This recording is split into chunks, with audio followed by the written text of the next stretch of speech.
Today I'm going to code this cool retro sun photo, and I'm going to do it in processing 3.54 in Java. Already got some of the code here, so let's do it. First thing with the sketch, we always set the size. I'm just going to pick 1200 by 800 just because it looks okay. So if you run it from here, get a sketch for that size, 1200 width, 800 height. And the next step we have to do is to draw the circle that's in the center. That's going to be the sun. Let's do that. Let's go to draw. This is the part of the code that's going to update in a loop and draw all the frames for the sun. So let's do then ellipse. The background, let's get a background color. So this is Paint 3D. I can use the color dropper. Go into the corner. Get this color here. The hex color. And let's make a variable for it up here. I think I'm going to use that a lot.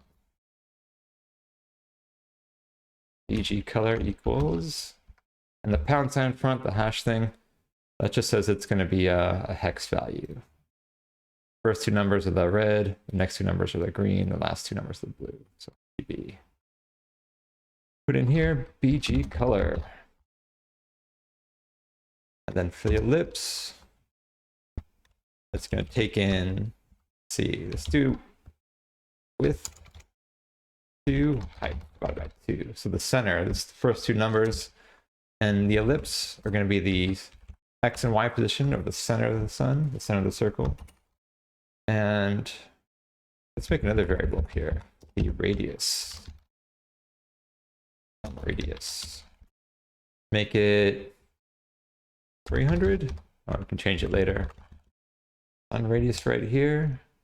And then the input here is going to be the width and the height. So it's going to be 2 times the radius. That's stars. So multiply. So let's see what we got going so far. All right, we got our sun. Looks like a moon right now, but it's our sun in the center. We have our background color. That looks pretty cool.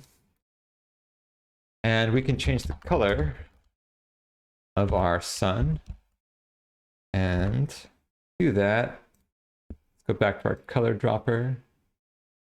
Let's go near the top. This one. Back over here. Hashtag or pound sign there, and see what it looks like. Right now, it's cool. It looks like the same color as the top of our image over here. Right. So it's looking pretty good so far. The next step to do is the part where the color changes from yellow to red here at the bottom. And to do that, we need to have a way to get colors in between colors. And that's where I make this function, it's here already, called interpolate color. It's going to get the color between bands of colors.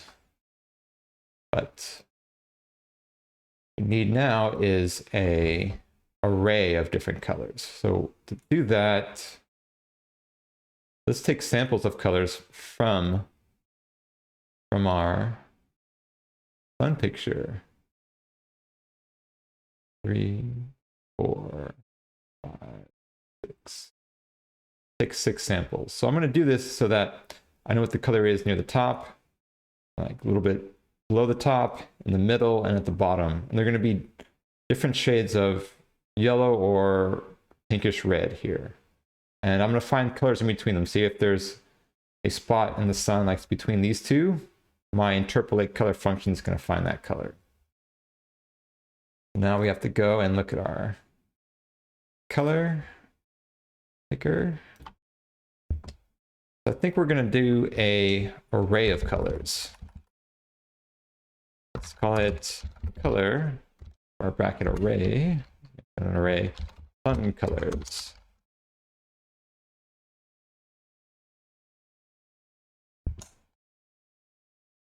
And I know my first color because I put it over here.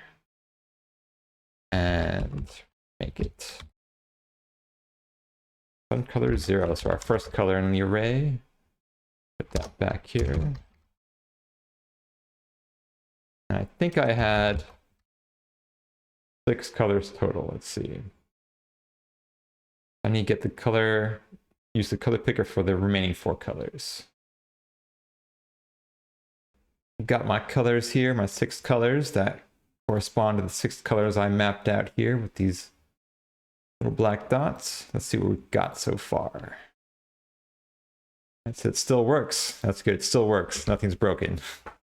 So what we're going to do now is figure out what color to put depending on the height of the spot on the sun, meaning that the higher it is towards the top of the sun, the more yellow it is, and more toward the bottom, the more reddish it is.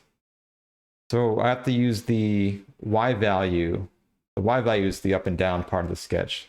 So the bigger the Y value, the farther down it goes. So the Y value, if it's near the center of the circle, then it has to be like one of these colors. It's like yellowish red color, and like in the middle. So how am I going to figure that out? I have this yellow circle, this yellow sun, and I want to replace the color. What I can use is a array called the pixels array. This is what processing gives you. It gives you all the pixels of the sketch that you generate. And the pixels array is just an array of different colors which make up the image. So for instance, a lot of these pixels in the image are going to be the background color, and then some are going to be the yellow one. And what I can do is I can go loop through all the pixels, find which ones match this yellow color I have, my sun color is 0, and then replace it with the corresponding color depending on how near the top or near the bottom the pixel is. It sounds kind of complicated, but not too bad. Do that, load pixels. This is like a processing function that loads the pixels array. And down here, I'm going to say update pixels later on. Plan is to make a loop that goes through all the pixels in the sketch. Pixels dot length I++. Got my loop through all the pixels. Now what I want to do is, if the pixel color is equal to the yellow color, right, my fill color here, sun color 0, then I want to update the color to be something that's going to be part of my color gradient.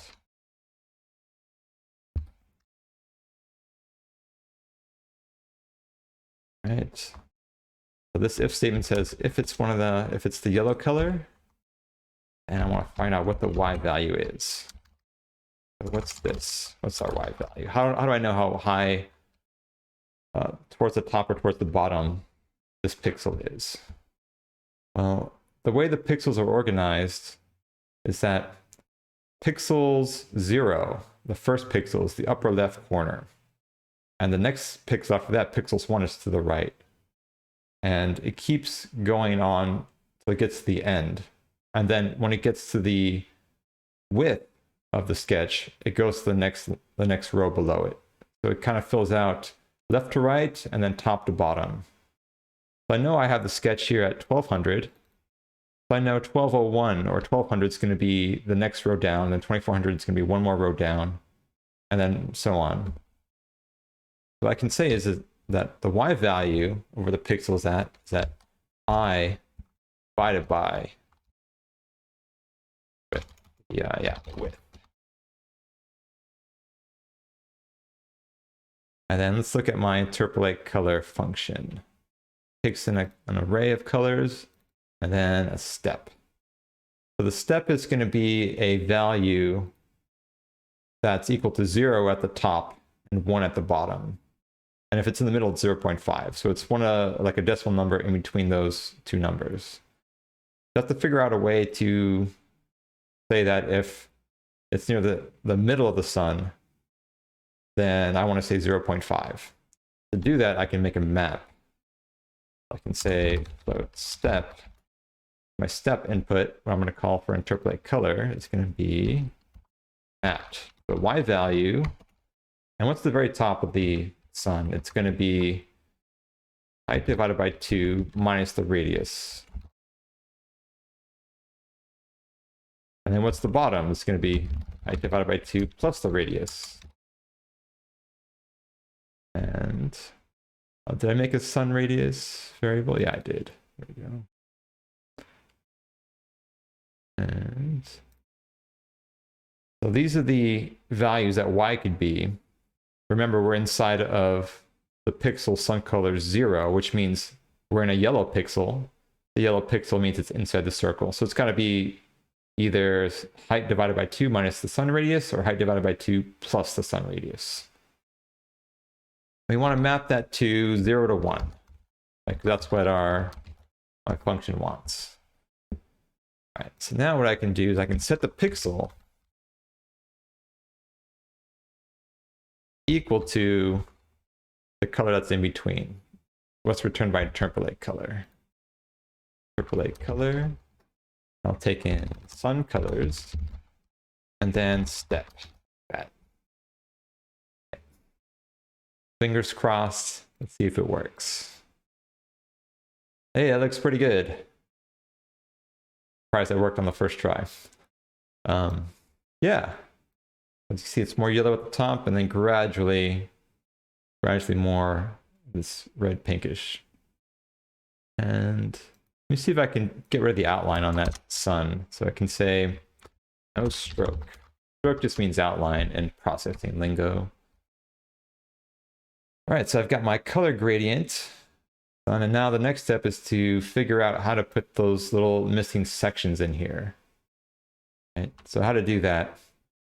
I could just make these sections themselves as shapes, but I think what'll be easiest is if I just have rectangles that are the same color as the background go across on top of the sun. Then it'll look like the sections are missing from the sun. So for instance, I have this picture here. Go to my 2D shapes here. I'm just going to draw rectangles like this that are the same color as the background on top of the sun. And it'll look convincing because the colors of this section and the background will match. So it looks like a missing section. All right. And we're going to have multiple ones of those. So we have 1, 2, 3, 4, 5, 6, 7. Count that right? And if you want to count this one, 2, 3, 4, 6. Let's just do 6 to start off with. 6 sections. We're going to have 6 rectangles. And I think the best way to handle this is to make a class. And then we'll make an array objects from that class. Let's make a class called, let's do something really unoriginal. Rectangle. And the rectangle is going to have a few variables. X, Y, width, height.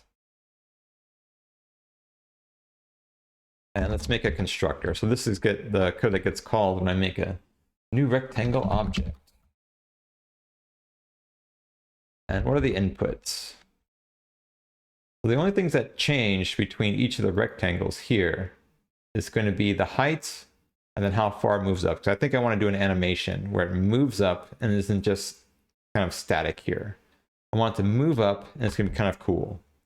It's like it's kind of reflecting, like going upwards. So if I want to do that, then the Y value is going to change.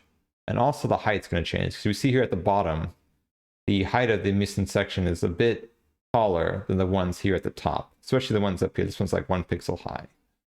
We don't need to change those two things. It means the input for my constructor only needs the height and the Y value. Y and then float. Then you're going to ask, what is the X value going to be? Well, the X value is going to be, they're all going to be over here on the same Y value, like over here. And this is going to be the center of the sun minus the sun radius. So it's going to be width over 2 then minus sun radius. We want to use width over 2 because it's the width is the left or right component. Right, so we want to go left. So width divided by 2 minus sun radius. Right. 2 minus sun radius. That's the x. What about the width? The width is going to be the same for all of them. All we need is the maximum width. This is going to be 2 times the radius. And this will be able to cover the ones down here and the ones down here, like near the bottom. Maybe a little bit overkill for ones at the bottom, but I think it's simpler. So just have the same width for all of them. I don't have to worry about that. Equals 2 times the sun radius. And here I can just assign my member variables to the input values. Y dot h equals h. Okay. And let's make 2 more methods, more functions. Void draw. So it's going to draw the rectangle, and then void update. I did a p instead of a. The draw is very simple. So fills, I want the fill color for the shape to be my BG color. This will make the effect look good. And then here, I want to just draw the rectangle. X, Y with height. Simple. And for update, this is the tricky part. Update, I want the sections to move up and then also get shorter as they go up. So to go up, I just have to change the Y value's position to be a lower number, because the lower Y value, like Y equals 0, is at the top of the sketch, and Y equals 800 is at the bottom. So if I want it to go up, I have to change the Y value by, or decrease it by some value. So I'm just going to pick 1. Simple. So what if it gets near the top here? Gets near this spot. There's like this spot here. It looks like this is where the section's height gets to 0 and you can't see it anymore. When it gets to here, what I want to do is bring it down toward the bottom. Toward the bottom and make it bigger again. Right? Whatever the max height I want to be for my missing sections. So that means I have to pick a value here near the top where I want to warp it back down to the bottom and then go back up again. So let's just say that value is going to be, I'll make a variable up here for it. Float, let's call it top slit Y. I'll call these little things slits. Maybe it's a little bit more creative than just rectangle. And then let's initialize it here in my setup function. Equal to height divided by 2 minus, let's say 1/4 the sun radius by 4. Right. So I can use that variable in my if statement here to say if y is less than that, y means farther, like higher than this value, then what I can do, I can warp it down back to the bottom. I can say y equals the center of the circle, center of the sun, plus the sun radius. The center is this center, and then plus the radius at the bottom. So draw it out. It's the center, and then plus the sun radius would be over here. Okay. All right, so that's at the bottom. That's why it warps down there.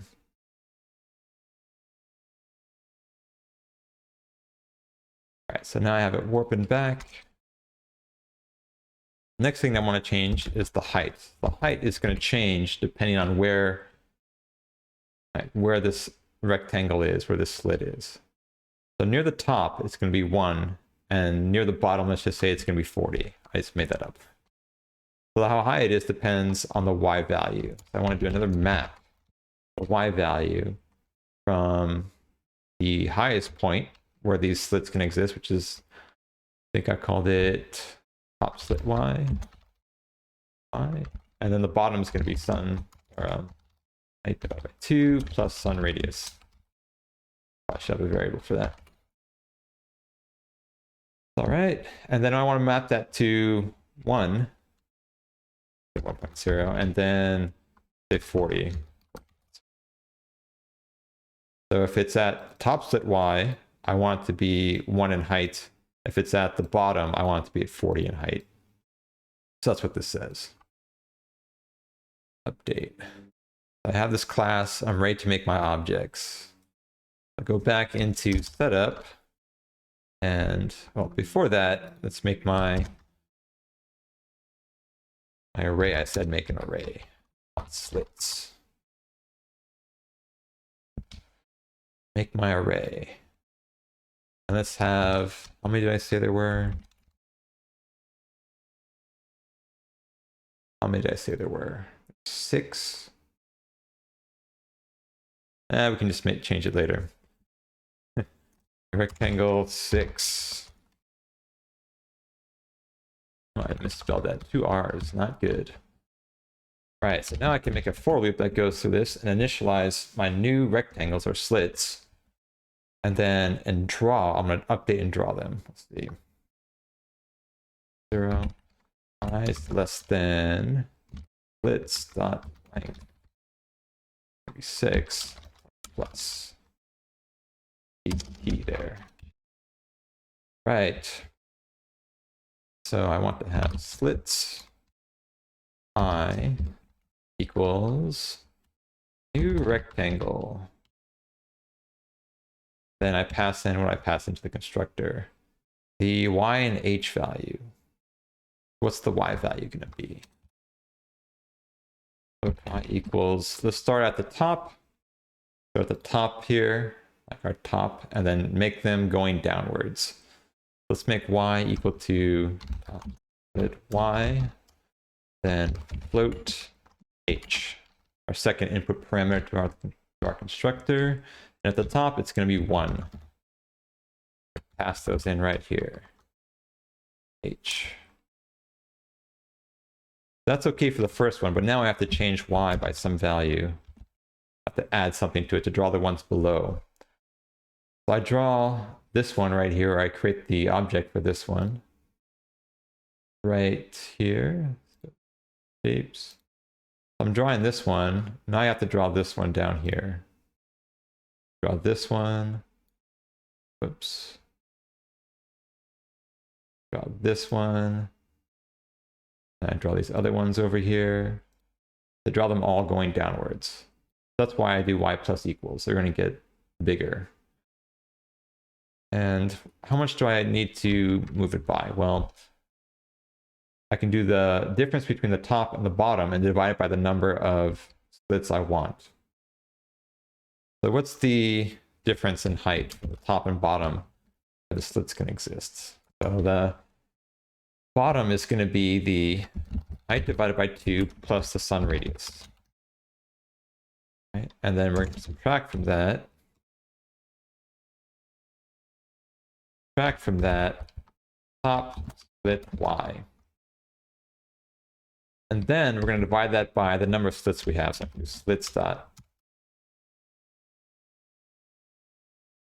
All right, that takes care of the y, but what about the height? The height is, we can just copy that, what we have from update up here. We've already done this code. So I can tell, this code tells us how tall to make the rectangle based on the y value.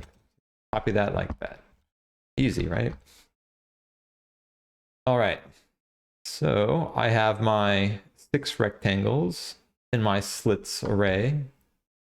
Next thing I have to do is draw them. So I need to make a for loop.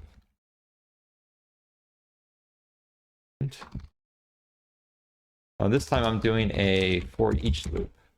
This is really good for iteration, meaning that you have a list or an array and you want to go through them and you don't want to deal with I and you don't need to use the index. I can say r.update, r.draw.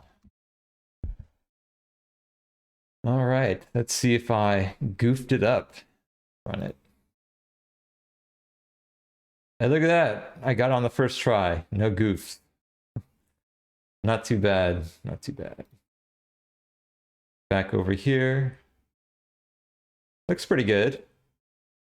There's some things you can change though. Let's say I want to move a little bit slower. It's maybe going too fast, right? So I can change that. Where would I do that? Right up here. When I said y minus equals 1, let's do 0.5. This is half the speed going up. See that? Yeah, I think that looks a little bit cooler. More in line with the retro theme. But yeah, it looks cool. This is the base kit for this photo. I've done another one which looks a little bit more advanced. It has more things in it. And I'll run that. So I put stars in here and they kind of twinkle. I did these like little lake thing at the bottom, these little reflections. I also have it too, you can move the sun down, like have a little cool sunset. And when the sun goes all the way down, the sky gets dark and stars get brighter and twinkle more. So kind of cool.